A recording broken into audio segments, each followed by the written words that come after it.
కార్తీక మాసం హిందువులకు ఎంతో పవిత్రమైంది. పురాణాల ప్రకారం కార్తీక మాసం అన్ని మాసాలకెల్లా ఎంతో ప్రాముఖ్యత కలిగింది. కార్తీక మాసంలో నిష్ఠ భక్తి శ్రద్ధలతో దేవతారాధన చేస్తూ ఉంటారు. ఈ మాసంలోనే కొందరు తెలిసి తెలియక తప్పులు దోషాలు చేస్తూ ఉంటారు. తెలిసి చేసినా తెలియక చేసినా కొన్నిసార్లు కర్మఫలాన్ని అనుభవించాల్సి వస్తుంది. కార్తీక మాసానికి సంబంధించి ఒక 40 నిజాలు ఉన్నాయి. ఈ 40 నిజాలను తెలుసుకొని వాటిని ఆచరణలో పెడితే మీ పూజలకు సత్ఫలితం లభిస్తుంది. మీరు భక్తి శ్రద్ధలతో చేసే ఆ పూజలు ఆ భగవంతుని చేరుతాయి. మరి ఆ 40 నిజాలు ఏంటో ఇప్పుడు చూద్దాం. మొదటిది, కార్తీక మాసం ఒక్క శివారాధనకి మాత్రమే ముఖ్యమైనది కాదు, సర్వ దేవతారాధనకి ముఖ్యమైనది. రెండవది, కార్తీక మాసం కృత్తిక నక్షత్రంతో కూడిన పూర్ణిమ నాడు మొదలయ్యే మాసం. కృత్తిక నక్షత్రం అగ్ని నక్షత్రం, అన్ని నక్షత్రాల కల్లా శ్రేష్టమైందన్నమాట.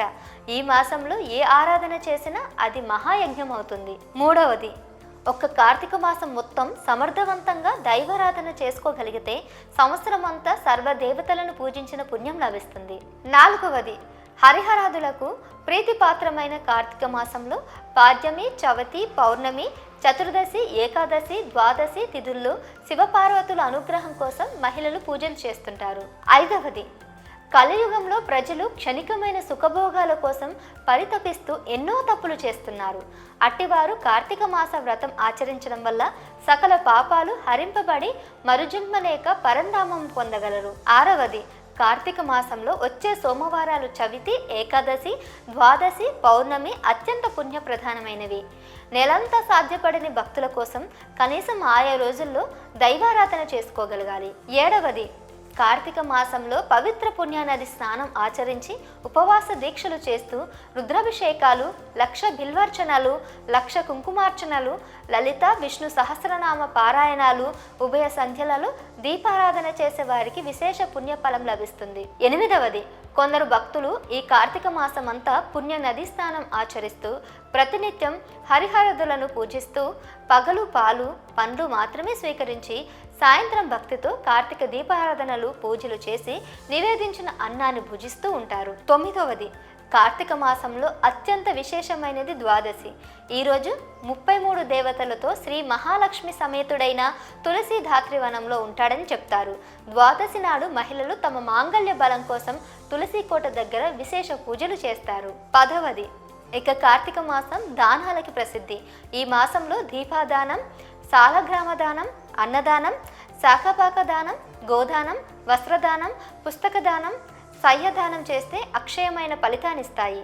ఏ దానం చేయడం కుదరకపోతే కనీసం అన్నదానమైనా చేయాలి. 11వది, కార్తీక మాసంలో స్నానం ఎప్పుడు చేయాలంటే బ్రహ్మ ముహూర్తంలో స్నానం ఆచరించి ఆ పరమశివుడిని ధ్యానిస్తే అష్టైశ్వర్యాలు కలుగుతాయి. 12వది, కార్తీక మాసం విషయంలో చాలా మందికి ఒక అపోహ ఉంది.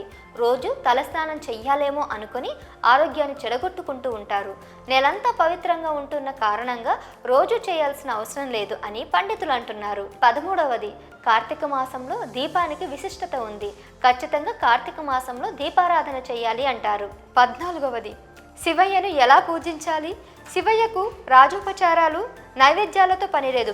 మనసు నిండుగా ధ్యానిస్తూ అభిషేకిస్తే ప్రసన్నమవుతాడు. ఇక కార్తీక మాసంలో శివుని బిల్వదళాలతో పూజిస్తే స్వర్గంలో 1,00,000 సంవత్సరాలు జీవిస్తారని అంటారు. 15వది, ఇక కార్తీక మాసంలో శ్రీ మహావిష్ణువు దామోదర నామంతో పిలువబడతాడు. విష్ణువుకు వ్రతం చెయ్యొచ్చా అంటే కార్తీక దామోదర ప్రీత్యార్థం అని కార్తీక మాసంలో వ్రతాన్ని కూడా ఆచరిస్తారు. ఈ నెలలో తులసి కోట వద్ద హరిపూజ మంచి ఫలితాన్నిస్తుందని పురాణాలు చెప్తున్నాయి. 16వది, కార్తీక మాసంలో ఆహారం విషయంలో ఎలాంటి జాగ్రత్తలు తీసుకోవాలంటే ఉల్లి, వెల్లుల్లి, మాంసాహారం ముట్టకూడదు అని శాస్త్రాలు చెప్తున్నాయి. మరి ముఖ్యంగా కార్తీక మాసంలో ఆదివారం కొబ్బరి, ఉసిరికాయ తినకూడదని పండితులు అంటున్నారు. అలాగే కార్తీక మాసంలో మద్యం ముట్టుకోకూడదు. 17వది, కార్తీక మాసంలో కొందరు శివుడిని పూజిస్తూ విష్ణువుని పూజిస్తూ శివుడిని దూషిస్తూ ఉంటారు. అలా అస్సలు చేయకూడదు. 18వది, వనభోజనాలు ఎప్పుడు చేయాలంటే కార్తీక పౌర్ణమి, కార్తీక సోమవారం నాడు వనభోజనాలు చేస్తే మంచిది. వనభోజనాలు ఎక్కడ చేయాలంటే ఉసిరి చెట్టు కింద చేయాలని పురాణాలు చెప్తున్నాయి. 19వది, ఉసిరి చెట్టు కింద దామోదరుని ప్రతిమను రూపాన్ని ప్రతిష్ఠించి ఆయనకు పూజలు చేసి వనభోజనాలు చేయాలి. 20వది, ఉసిరి దీపం ఎప్పుడు పెట్టాలి అంటే కార్తీక పౌర్ణమి రోజు ఉసిరి చెట్టు కింద ఉసిరి దీపాన్ని వెలిగిస్తే పుణ్యం దక్కుతుందని అంటారు. 21వది, కార్తీక మాసం దోష నివారణలు చేసుకోవడానికి చాలా అనుకూలమైనది. జాతకంలో ఎవరికి ఏ దోషం ఉంటే వాళ్ళు ఈ మాసం అంతా దానికి సంబంధించిన స్తోత్రాన్ని ఆ దేవతను ఆరాధించడం వల్ల విశేషమైన ఫలితం ఉంటుంది.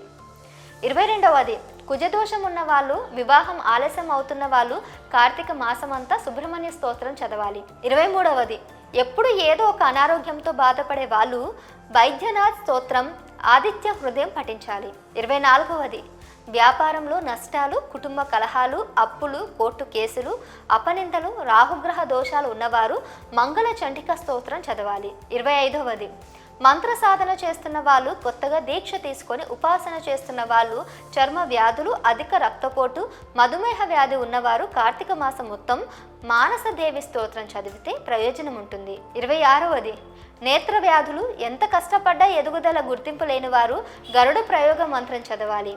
శత్రుబాధలు ఉన్నవారు, జయం కోరుకునేవారు కార్తీక మాసంలో దుర్గా స్తోత్రం పఠించాలి. 27వది ఇంట్లో వివాహాది శుభకార్యాలు జరగాలని కోరుకునేవారు లలిత సహస్రనామ స్తోత్రం నిత్యం చదువుకోవాలి. నూతన గృహం కొనాలనుకునేవారు మణిద్వీప వర్ణన పారాయణం చేయాలి. 28వది భూమి అమ్మాలనుకునే వాళ్ళు గణేశ ప్రార్థన, భూమి కొనాలనుకునే వాళ్ళు లక్ష్మీ వరాహస్వామి ప్రార్థన శ్లోకాలు నిత్య పారాయణం చేయాలి.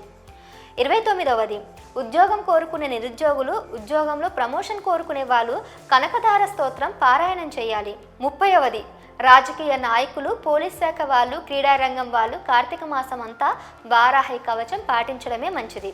31వది నాటక రంగంలో ఉన్నవాళ్ళు, వైద్య వృత్తిలో ఉన్నవారు ప్రత్యంగిరి, నరసింహ స్తోత్రాలు నియమానుసారం ఈ మాసం మొత్తం పారాయణం చేయాలి.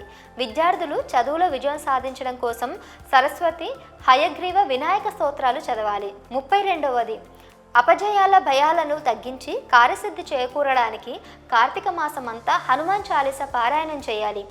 ఇక నిష్కమంగా ఆధ్యాత్మిక జ్ఞానం, దైవానుగ్రహం కోసం ఈ మాసం మొత్తం దామోదర అష్టకం ప్రతిరోజు చదువుకుంటే ఆధ్యాత్మిక జ్ఞానం వృద్ధి చెందుతుంది. 33వది ఇక కార్తీక మాసం అంతా గడపలో దీపాలు పెట్టాలి. తులసి కోట ముందు దీపం పెట్టాలి. ఈ మాసంలో సూర్యోదయానికి ముందు పెట్టే దీపాలు విష్ణుమూర్తికి చెందుతాయి. 34వది కార్తీక మాసంలో శాస్త్రం సూచించిన నియమాలను పాటిస్తూ శ్లోకాలను పఠిస్తూ దైవానుగ్రహాన్ని పొందవచ్చు. 35వది కార్తీక పౌర్ణమి నాడు పగలంతా ఉపవాసం ఉండి రుద్రాభిషేకం చేయించి శివాలయంలో మట్టి ప్రమిదలో 365 ఒత్తులను ఆవు నేతితో వెలిగిస్తే సమస్త పాపాలు భస్మీపటలమై పుణ్యలోకాలు పొందుతారని కార్తీక పురాణంలో అనేక గాథలు చెప్తున్నాయి.